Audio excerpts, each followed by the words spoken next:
Hello, ladies and gentlemen, and welcome back for a Wednesday edition of the Steel City Sports Report, where we talk all things Steelers, Penguins, and Pirates. I am your host, Brady Vini, and today's report includes Mike Tomlin downplaying the George Pickens situation. Can Russell Wilson be QB1 in Las Vegas? Penguins hockey is back tonight, and more. As always, please be sure to like, comment, and share this video, as well as subscribe to the channel. Now let's get into the first news story of the day.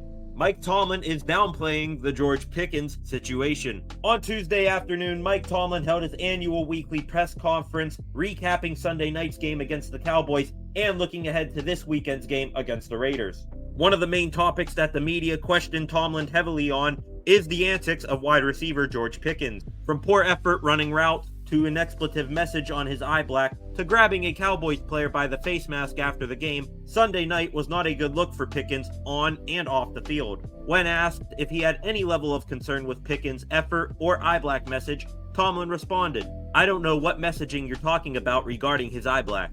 I didn't have any outlying issue with his effort." As I mentioned after the game, I think someone asked about a reduction in his total number of snaps. It's just a snap management thing and an effort to be more productive in today's game. Regarding analytics, we do it across a lot of positions, particularly when you look at the totality of a 17-game schedule. I'd imagine Cam Hayward, for example, is playing less snaps than he has, just trying to grow and trying to get optimum productivity among some individuals and going about the best means of doing so. That's probably a reflection of the snap totality of last week.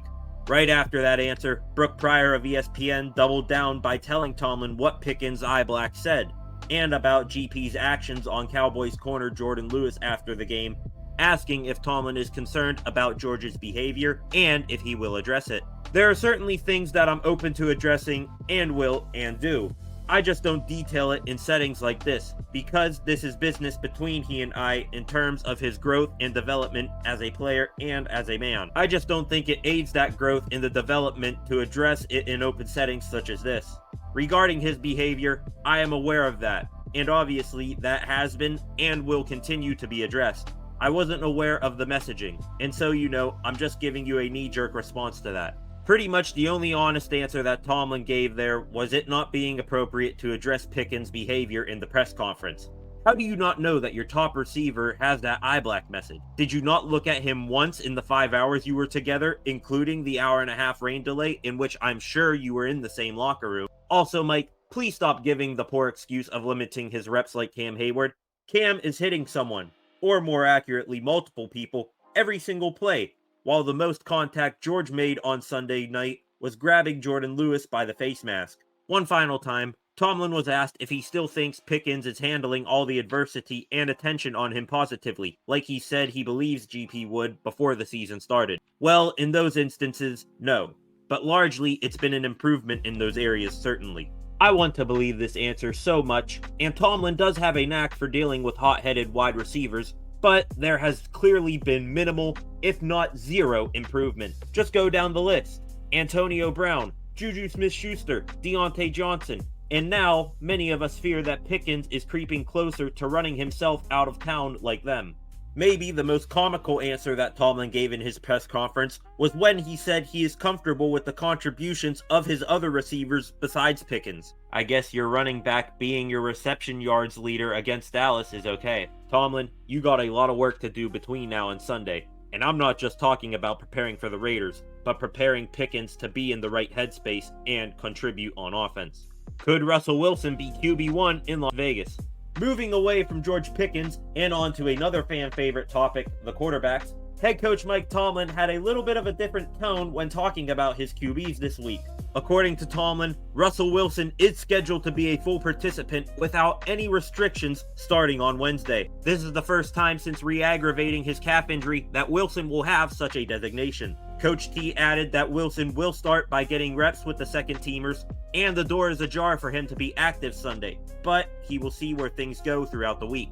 This is a new look from Tomlin, as for many weeks now he has started his press conferences by calling Justin Fields the starter almost immediately while leaving the light on for Russell Wilson. That is not the case this week. Fields had his worst game so far this season against the Cowboys, but even with that, he gave the Steelers an opportunity to win, being up by 4 points with under 5 minutes to go.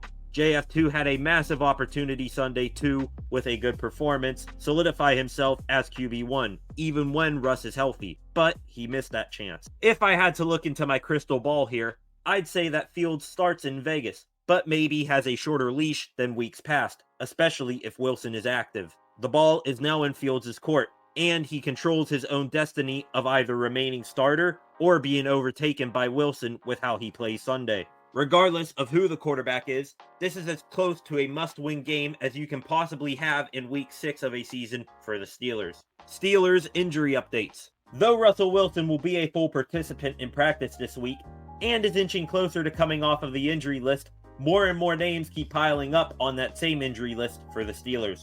In his presser, head coach Mike Tomlin already gave injury designations for the following players against Las Vegas. Already being ruled out is outside linebacker and defensive end DeMarvin Leal with a neck injury, outside linebacker Nick Herbig with a hamstring, outside linebacker Alex Highsmith with a groin, and running back and kick returner Cordell Patterson with an ankle. Also being listed as doubtful is tight end Michael Pruitt with a knee, running back Jalen Warren with a knee, and safety DeMonte Casey with an ankle. This is a very ugly list to look at for the Steelers, especially with all those outside linebackers. As of right now, TJ Watt and recently activated Jeremiah Moon are the only pure outside linebackers still standing. Trying to help them, Tomlin said that defensive end Isaiah Loudermilk, who had a blocked kick against the Cowboys, will play outside linebacker in Vegas. As of right now, many can expect that lots of roster transactions in signings and practice squad elevations will be coming this week for the Steelers. Devonte Adams not playing against the Steelers. By now, I'm sure that everybody knows that Raiders wide receiver Devonte Adams wants out of Vegas, and that the Steelers are somewhat in the market for him. Well, the black and gold only need to worry about possibly trading for Adams now, because according to NFL insider for ESPN Jeremy Fowler, Adams is not expected to play versus the Steelers this weekend. This is another break for the Steelers defense in not needing to worry about covering Adams, and honestly, he might not even be a Raider by Sunday. If he is for some reason, then how about at some point during the weekend, Omar Khan grabs Raiders GM Tom Telesco and they hammer out a deal in person, maybe over dinner on the Strip. Who am I kidding? Like the Raiders are going to trade him on the same weekend they play the Steelers. But a man can dream, right? And finally, Penguins hockey is back tonight. It's a hockey night in Pittsburgh, ladies and gentlemen, as the Penguins kick off their 2024-25 season tonight at home against the New York Rangers. I'm not sure if this will be a recurring segment on Penguins game days, but here's a preview for tonight's game against the Rags. Firstly, and to nobody's real surprise, Tristan Jarry was the first goalie off at Penguins morning skate, meaning he will get the start. Entering tonight's game, we are on multiple milestone watches for Evgeny Malkin, as he is 2 goals away from 500 career goals, 2 assists away from 800 career assists, and 4 points away from 1,300 career points. Wouldn't it be something for him to reach all 3 of these milestones tonight?